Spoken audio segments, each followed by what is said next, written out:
Welcome back to the channel, guys. Today we're going to be getting the old Neon ready for the 2025 race season. Going to do something to this car that I probably should have done since the moment I bought this car, since I've had so many problems with the factory hardware that came with it. So without further ado, let me show you what I'm going to be doing to this thing today. Yep, that's right. I'm finally getting rid of the factory handbrake since I've had nothing but problems with it ever since I got it.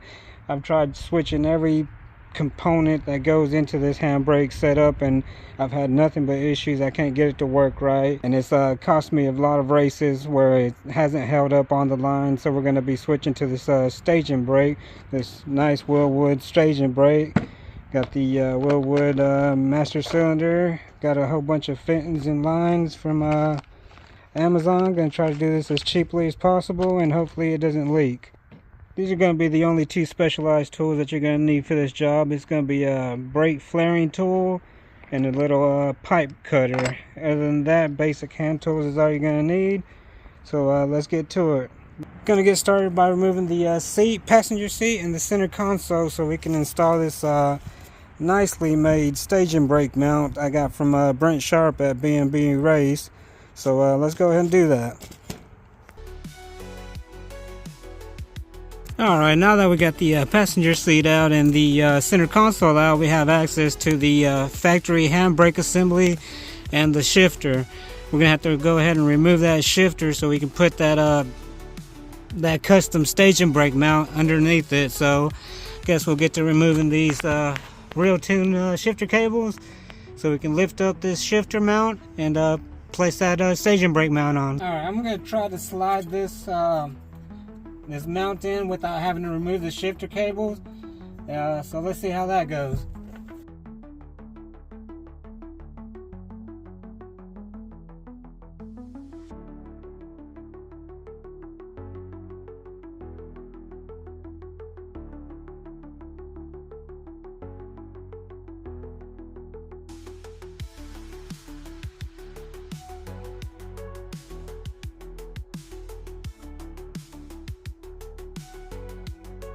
As you can see, this staging brake mount doesn't go all the way to the front bolts up here. So you're going to have to bolt it to these studs that are on this front one right here. So you're going to have to get some new bolts. The bolts are M8 by 1.25. So just get you two of those, one for each side. Hopefully it doesn't affect how I have my shifter cables adjusted. Because as you can see, it only lifts up the back part of the shifter, not the front side, so it's kind of slanted a little bit forward. But if it does, I'll just go back and readjust them, since these have a ton of adjustability, which is what's really nice about these real tune shifter cables. But now I'm going to go ahead and remove this factory handbrake so I can start mounting up the Willwood one. Another thing that I forgot to mention about switching from the factory cable style handbrake to a hydraulic staging brake is you're going to get rid of that rolling resistance that you have with the shoes and the drums in the back, because the shoes are always kind of touching the drum brakes, unlike with the calipers that are letting the rotor free spin.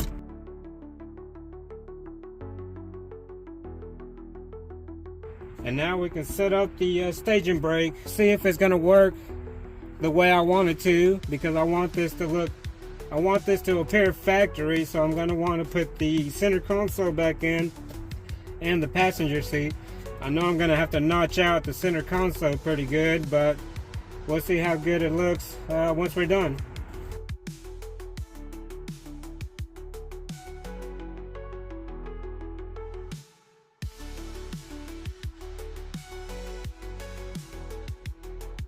Alright, we only tightened down this one bolt, but I can already go ahead and tell you that this is not going to go in, because this bottom thread for the master cylinder is right here where the bolt for the shifter mount goes. So it looks like we're going to have to re-drill some holes and adjust the staging brake a little bit differently, but that's okay. I mean, it's still a great quality part. Just probably gonna have to redo the mounting holes for the staging brake. As you can see, we drove about 3/4 inches forward, and that gave us enough room to clear that master cylinder nut, so we should be good to go now. Alright, so I installed this staging brake mount and drove the car around for a couple days just to make sure it wouldn't have any interference with the shifter cables. But I was having some troubles going into reverse and fifth gear, and as you can see right there, it was hitting right there. The heim joint part of it was hitting right there, so I'm gonna have to remove this and sand this part down. That way I won't have any interference. And I'll probably go ahead and sand down the back part of it to about halfway, you know, to have the shifter assembly sit a little bit more level, since this bracket doesn't go all the way to the front nuts. It probably doesn't need it, but it'll make me feel better. So let's get to it. Alright, we got the staging brake mount back installed. As you can see, we sanded down a good portion down here in the middle, so the won't have no shifter engagement issue. And as you can see, we are good to go now. Not touching in the slightest. So shouldn't have any more issues there. And we did take a little bit off the back here. Like I said, I wanted to do this to make the shifter sit a little bit more even, like it did when it came stock. And it's still plenty strong, so it shouldn't have no issues there. So now we can get to installing the actual staging brake and the master cylinder, and then we can get to plumbing it. Now that we got the staging brake mount back on there, we got the staging brake and the master cylinder all tightened up. Now we can go ahead and get to plumbing these lines to the factory hard lines. And now that we're getting ready to plumb this up, I had originally ordered nothing but aluminum fittings to do this job. But after doing a little bit of research, I've found out that the aluminum ones don't hold as much pressure as the stainless steel fittings would. So I went ahead and ordered the new stainless steel fittings that I'm going to need for this job. Unfortunately, I couldn't get the stainless steel T's in time for import face-off. So I'm going to have to use these aluminum ones for the time being. But as soon as those stainless steel wide fittings get here, I'm going to switch those over to make sure I don't have any issues down the road, even though the aluminum fittings might or might not hold up. But I really don't want to take a chance on something as important as the braking system on my car, especially since it's daily driven. If it was a dedicated race car, I wouldn't feel so bad about it because I would have a parachute on it, and you know, it wouldn't be as bad as, you know, going down the street trying to stop at a stoplight and then coming to find out your brakes don't work, which you would have a bad day. So that's why I'm using all stainless steel instead of the aluminum ones I had ordered. And I'm also going to be using these tube and nuts to incorporate my hard lines to my 3AN lines. And for you to do this, you're going to need a 37-degree flaring tool kit. Make sure it's 37 degrees. The 45-degree ones that you get at an auto parts store will not work. You'll also need a brake line cutter to cut the brake lines, and deburring tool. This one deburrs the inside and the outside of the tube. I probably won't be able to show you how to flare this under the car because it's such a tight spot. So I'm gonna go ahead and do a piece of piping out here, show you how to do this before we get started. Alright, as you can see, we got our line cut already. Next you're going to want to do is deburr it. Take your deburring tool, go on the inside, deburr the inside.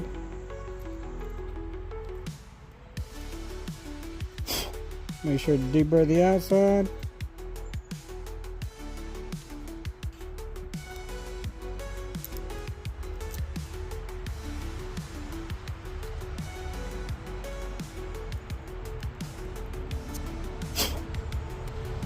It'll look something like that once it's deburred.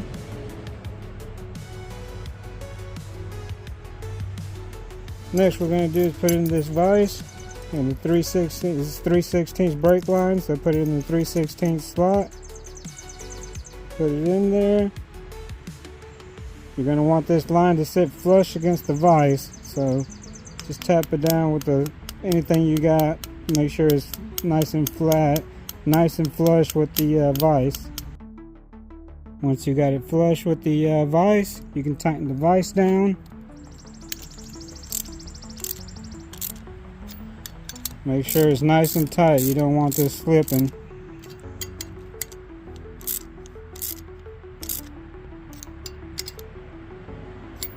After that, put a little bit of lubricant on it. This is just brake fluid I put in a spray bottle.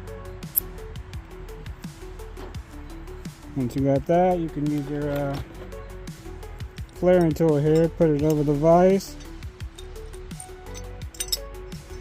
Put it right in there. Now you can just tighten that up and it'll make a 37-degree flare.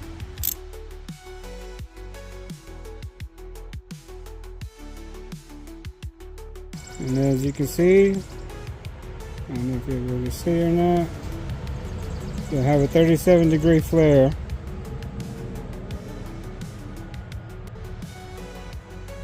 Let me clean these edges up a little bit. Obviously I didn't need to do this because I was doing this outside, but don't forget to put your sleeve and your nut on there before you make the flare. We're going to want to start installing our fittings. This is a 7/16-20 to a -3 adapter. You put that one in the back. And this one's the 3/8-24 to a -3 fitting. Put that one in the front. Now the ones on your master cylinder might be a little bit different, so you're going to have to check that before ordering the parts you need. Go ahead and tighten these up.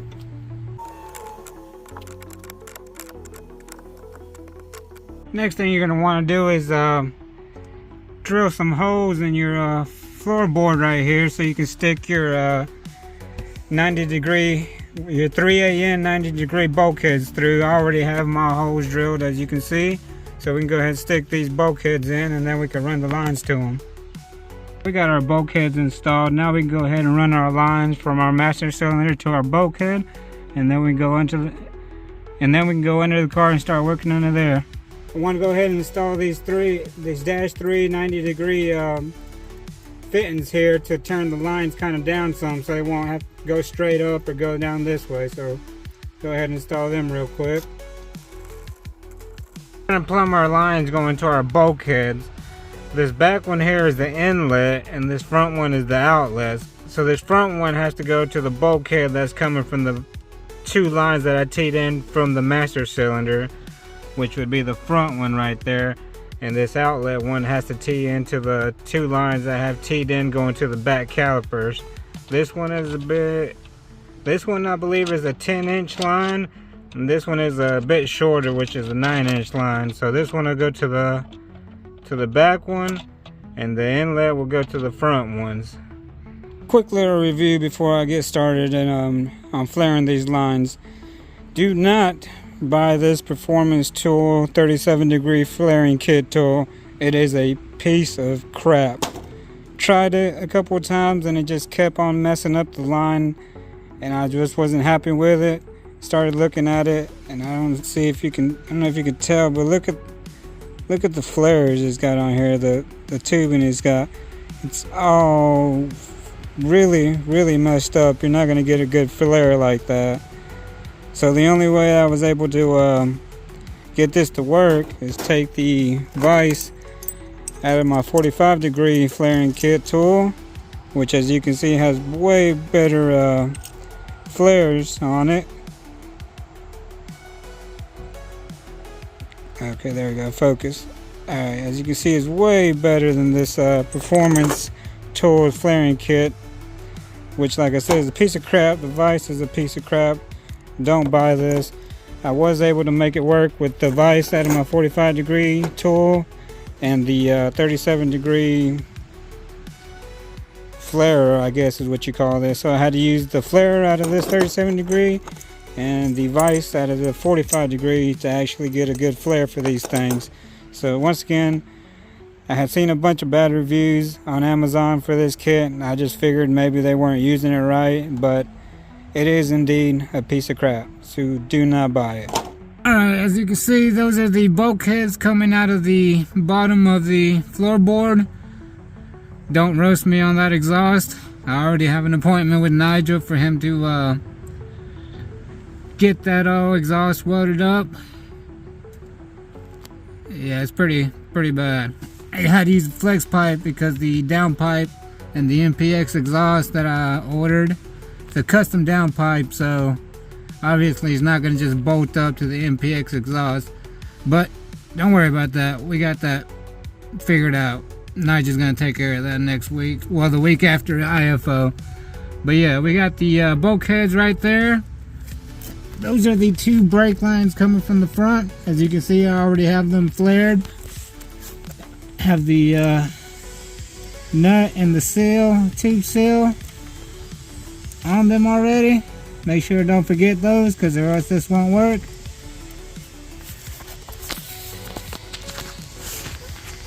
And as you can see, I already have this side all plumbed up from the bulkhead. Used a 9-inch braided line to go to the Y fitting, and then that Y fitting goes to the two brake lines that are heading towards the back. Just have to do the other side.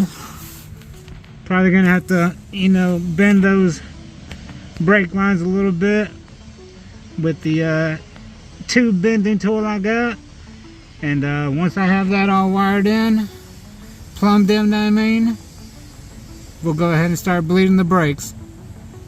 Alright, here's the finished product. As you can see, we got the two brake lines coming from the master cylinder up front. We teed them off. We got a line going to the bulkhead, and that bulkhead goes into the master cylinder, and then the other line coming out of the master cylinder goes through this bulkhead into this line, and then tees back into the line, the pre-existing hard lines. So we got everything set up. We're gonna make sure everything's tight, and then we're gonna start bleeding the brakes. Don't worry about that, it's just the old fuel line. No longer using that, so probably gonna remove that as well. So let's go ahead and bleed the brakes. Well, looks like my stainless steel YTs got here earlier than expected, so I'll go ahead and replace those. Get those aluminum ones out of there, and put these stainless steels in there, and then we'll get to bleeding the brakes. Alright, so I don't have anybody to help me bleed the brakes at the moment, so I'm just going to do it this method. All you got to do is run a piece of clear tubing to the bleeder screw there into a can of some sort. Put a little bit of brake fluid in there, that way you won't suck up any air. And you just loosen the bleeder valve, and then just go in there and pump the brakes until you don't see any more air coming out of that clear tube. You got to start with the caliper furthest from the master cylinder, which for me would be the passenger side rear. And don't forget to keep filling it with brake fluid in the master cylinder. You don't want that to run out and have to start all over. So let's get to it.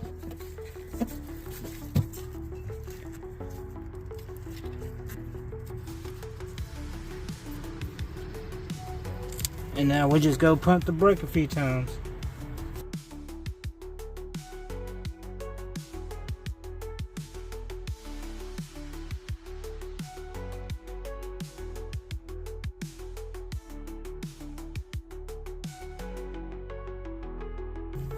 We'll close it up here for a second and check for brake fluid leaks, and then we'll get back to doing it. Now that we got all the leaks tightened up, I'm gonna go ahead and finish bleeding this caliper real quick.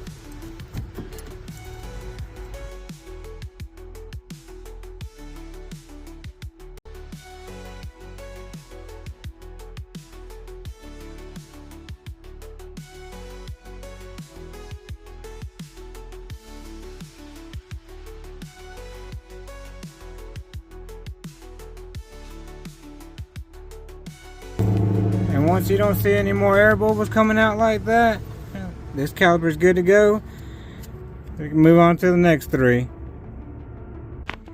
Alright guys, we just got done bleeding all 4 calipers. We did have 1 or 2 little leaks, but I got those figured out, situated, tightened up. So we're good to go there. Finished bleeding up the brakes. Now all we have left to do is secure the new lines under the car with some of these cushion clamps here. And then we'll be good to go. Then I can start modifying the center console so it'll go back in there. I just need to take the rest of the stock handbrake assembly out, but that won't be anything complicated. So I'll go ahead and go ahead and put some of these cushion clamps on the cables and fittings under the car, secure them real quick, and then we'll get to fabricating or cutting up the center console to make it fit. And here's the finished product of the center console. As you can see, we had to cut out quite a bit of it, but I didn't film any of this because it was quite tedious having to cut, fit, test fit, cut, test fit, cut, test fit. But it's all good to go, so I'll go ahead and install it and I'll show you how it looks. And there she is. Don't look too bad if I do say so myself. I was really worried it was going to cut into this shift boot right there, but as you can see, barely cleared it. So it looks pretty decent, and once I put the seat in, you'll hardly be able to tell. Most of all this is going to be covered up by the seat, so I don't have an issue with how it looks. I wish I could cover up this bottom portion, but it is what it is. So let me go ahead and put the seat back in and I'll show you. There's the finished product, guys. As you can see, fits pretty well. You can barely tell from this side. That is with the seat almost all the way back. I can go pretty far forward if I like. Not that far, probably about right there, and I still have plenty of movement there. Everything clears on this side. Everything's pretty good.